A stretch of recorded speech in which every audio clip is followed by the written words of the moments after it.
Okay, so when I first picked up this massive book, Money, Master the Game by Tony Robbins, and saw it promised a blueprint for financial freedom, my immediate reaction was, come on, only 7 steps? If it was that simple, why isn't everyone rich? This has to be just another empty promise. Financial freedom can't be that easy. But I knew Tony is not some random guy. He's this legendary performance coach who spent decades studying peak performers. And for this book, he went and interviewed over 50 of the smartest financial minds on the planet. Absolute legends like Ray Dalio, the guy who predicted the 2008 financial crisis, and Warren Buffett's right-hand man, Charlie Munger. He basically forced them to simplify their best advice into a blueprint that regular people like you and me can actually use. This isn't about a get-rich-quick scheme.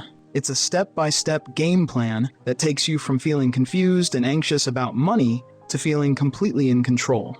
Alright, so let's get into the first step, and this is the most important one. If you get this wrong, nothing else will work. But if you get this right, everything else just clicks. It has nothing to do with picking stocks or finding some secret crypto. It's a single decision you need to make right now. You have to decide to stop being a consumer of your finances and start being an investor. Think about the last time you looked at your investment account. Did you understand every single fee, every line item? Or did you just kind of glance at the total, feel a little confused, and then close the app? If you did that, you're acting like a consumer. You're like someone walking into a casino. The lights are flashing, the sounds are exciting, but you don't really know the rules of the games. You're just hoping you get lucky. And who always wins in a casino? The house, not the gamblers. The financial world is set up exactly the same way. Most people are the gamblers. They're buying financial products without really understanding the rules, the odds, or the fees. They're consumers. They're consuming advice, consuming whatever their broker sells them. But the house isn't gambling. It knows the rules inside and out. It has a system and has a tiny mathematical edge on every single bet that gets placed. And over time, that edge means the house always wins. Being the investor means you become the house. You stop gambling and you start running the game. This is a non-negotiable mental shift. It's the moment you say, I am the CEO of my financial life. This decision is the foundation for everything else we're going to talk about. Because once you make it, hunting down those hidden fees in step 2, or calculating your number in step 3 won't feel like a chore. It'll be a strategic business plan. Step 2, know the rules before the game plays you. Now, we gotta learn the rules of the road, because if you don't, there's this one thing that will sneak up on you and steal more money from you than a bad stock market crash ever could. Let's do a little case study. Meet Sarah and Mike. They are both smart. They both start investing at the same time. They both invest $100,000, and they both get an average return of 7% per year for 40 years. The only difference? The fees they pay. So what exactly is this fee? It's called an expense ratio. And think of it as a yearly maintenance fee for owning the investment fund. It's not a one-time charge. It's an annual percentage that gets quietly taken out of the fund's assets every single day, whether the market goes up or down. Sarah goes with a fancy financial advisor who puts her in funds with a 2% fee. Seems reasonable, right? Mike, he's a little more savvy. He finds a low-cost index fund and only pays a 0.25% fee. Now, grab your phone calculator. This is going to blow your mind. After 40 years without any fees, that $100,000 would grow to over $1.4 million. But let's see what really happens. Mike, with his tiny 0.25% fee, ends up with about $1.3 million. He paid about $100,000 in fees over his lifetime. Okay, that's a lot, but he's still a millionaire. But Sarah, with her 2% fee, she doesn't even end up with $1 million. She ends up with about $700,000. Because of a fee difference of just 1.75%, Sarah ended up with over $600,000 less than what Mike has. How does this happen? It's the dark magic of compounding, but working against you. That 2% fee isn't just taken from your gains each year. It's taken from your entire growing nest egg, year after year after year. It silently eats away at your potential, and over decades, the effect is catastrophic. So, remember when you decided to be the house in step 1? Well, your first mission, before we even talk about what to invest in, is this. Go on a fee hunt. You need to go into your investment accounts right now, and you need to find the expense ratios on every single fund you own or planning to own. If you see anything over 0.5%, you need to raise a red flag. Because once you slay the fee dragon, you're ready to build a portfolio that can survive anything.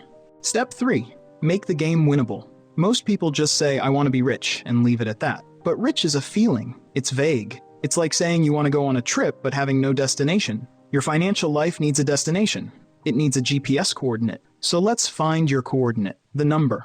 It's the specific amount of money you need to have invested so that you can live off the returns for the rest of your life. without ever touching the core amount, without ever having to work again unless you want to. This is the dream, right? Financial freedom. And to find it, we use what's called the 4% rule. It basically says that in retirement, you can safely withdraw about 4% of your nest egg every year, and the odds of you never running out of money are really, really high. So the math is stupidly simple. Are you ready? Your number equals your yearly freedom income divided by 0.04. Let's break that down. First, what's your yearly freedom income? I want you to close your eyes for a second and just imagine your life with total financial freedom. Not a life of private jets and yachts necessarily, but a life with zero money stress. Your house is paid for, the bills are on auto pay, you can travel, you can help your family, you're free. What monthly income would support that life? Be realistic, but be generous to your future self. Let's say you decide, you know what, if I had $8,000 a month coming in without working, my life would be incredible. I'd be set. So $8,000 a month times 12 months is $96,000 a year. Let's just round it to $100,000 to make the math easy. That's your yearly freedom income. Now, plug it into the formula. 100,000 divided by 0.04. And dividing by 0.04 is the same as multiplying by 25. So 100,000 multiplied 25 equals 2,500,000. There it is. The number is $2.5 million. Does that number sound big? Maybe. But look what just happened. You just turned a vague dream, I want to be rich and free, into a specific, measurable, concrete target. This changes everything.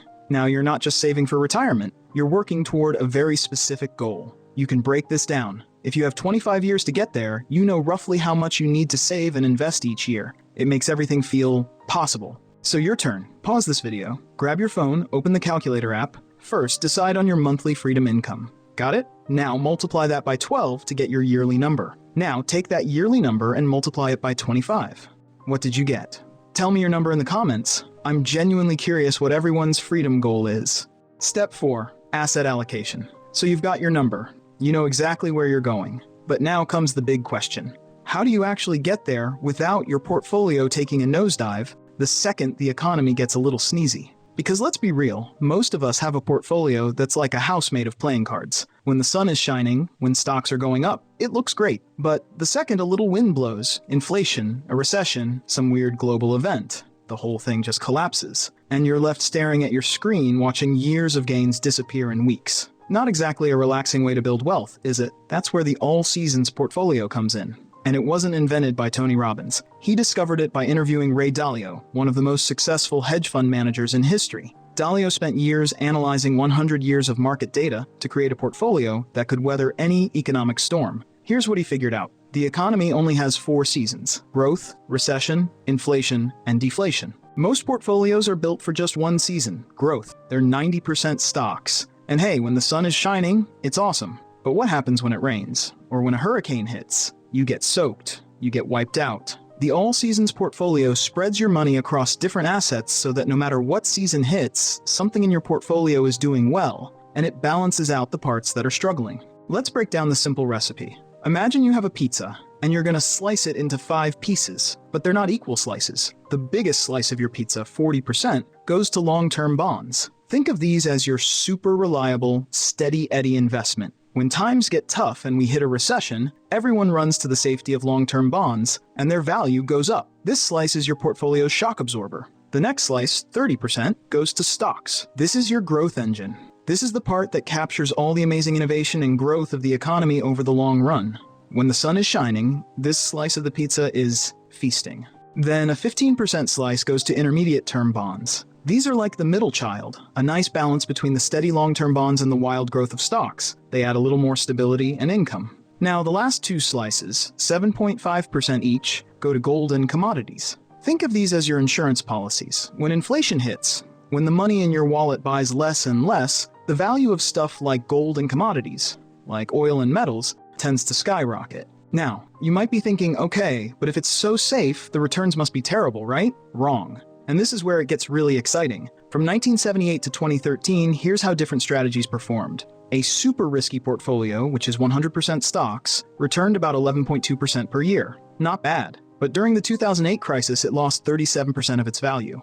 Would you have held on? The all-seasons portfolio? During that same 35-year period, it returned approximately 9.5% per year. That's about 85% of the stock market's returns. But here's the magic. During 2008, when stocks crashed 37%, the all-seasons portfolio was only down about 3 to 5%. If you invested $100,000 in 1978, in the 100% stock portfolio, you'd have about $3.4 million by 2013. In the all-seasons portfolio, you'd have about $2.3 million. Yes, the risky portfolio made more money. But ask yourself this, would you have actually stayed invested through all those terrifying crashes? Most people don't. They panic sell at the bottom and lock in their losses. The all-seasons portfolio is like getting a luxury sedan that goes 85% as fast as a Formula One car, but without the constant risk of crashing. Step 5. Create a system for success. We are our own worst enemies when it comes to money. Our brains are hardwired to be terrible investors. We see the market going up and we get greedy. Then we see it crashing and we panic. We buy high and sell low. It's the exact opposite of what we should do, and we all do it. So how do we stop this? We put it on autopilot. Think of it like this. You know how you set up an automatic bill pay for your electricity or your phone? You don't think about it. The money just moves and the lights stay on. That's what automating your investments does. It's called dollar cost averaging.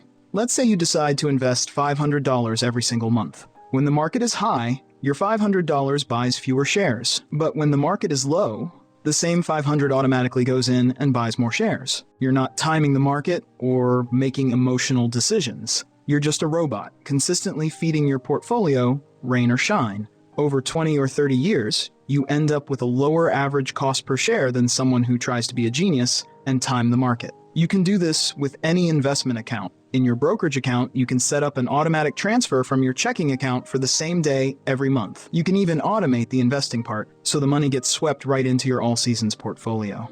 This does two magical things. It makes you consistently wealthy over time, and it gives you back your mental energy and peace. You don't have to stress about the daily news or check your portfolio every 5 minutes. You know the system is working for you in the background, like a loyal employee who never sleeps. Step 6. Invest like 0.001%. Have you ever wondered how the super rich seem to make fortunes in ways that feel secret? Like there's a whole other game being played that we're not invited to? Well, Tony Robbins found out their secret. And it's not about having a better stock tip. It's about a completely different way of thinking about risk and reward. It's called asymmetric risk reward. It means you look for opportunities where you can risk a little to gain a lot, where the potential upside is massive, but your potential downside is small and limited. Imagine you're offered a lottery ticket, but not a normal one.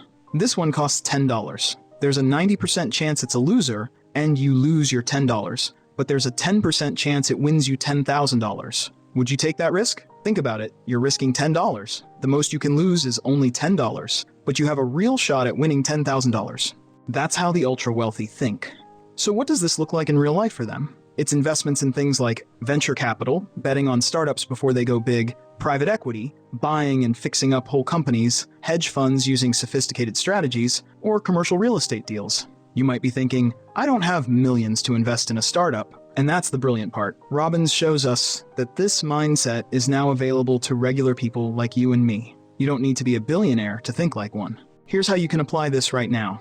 Let's say you've built your core all-seasons portfolio. That's 90% of your money. That's your rock-solid foundation. It's growing safely. Now you take the other 10%. This is your asymmetric bet money. You could invest in a promising new cryptocurrency with a small amount. You might lose that entire amount, and that's okay because it was only 1% of your overall portfolio. But if it goes up 10 times, you've made a huge impact. You could invest in a crowdfunding real estate project. You could even invest in your own skills or a side business, something where the cost is your time and a little money, but the potential upside is a whole new career. The key is that these asymmetric bets are the icing on the cake, not the cake itself. Your financial security never depends on them working out. If you lose, it's a bummer, but it doesn't change your life. If you win, it can change everything. This is the final level of mastering the game. It's moving from just defense, protecting your money, to playing a little offense, with money you can afford to lose. Step 7. Just do it, enjoy it, and share it. So here we are. We've gone through all the steps, but I want to ask you a question that's more important than any of these. What's it all for? Is the goal really just to see a big number on a screen? To die with the most digits in your bank account? Of course not. That's empty. That's like spending your whole life building the most amazing, luxurious, unsinkable ship and then just leaving it docked in the harbor forever. Step 7 is about finally setting sail. It's about the real point of the whole journey. First, just do it. This is about taking that very first step right now, today. You don't need to have it all figured out, you just need to start. The biggest wall you'll ever face is the one you build in your own mind.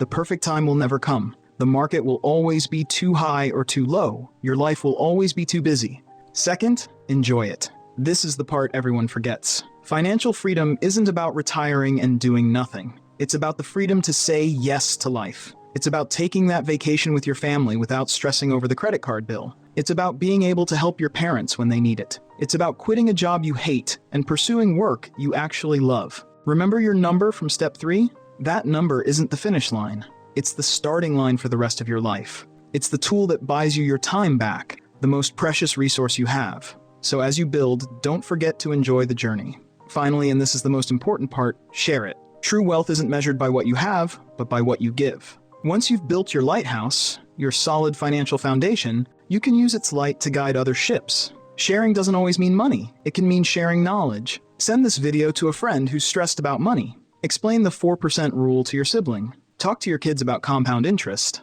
When you help someone else win the game, your own win feels 1,000 times more meaningful. So what are you waiting for? You have the map. You have the tools. The only thing left to do is take that first step.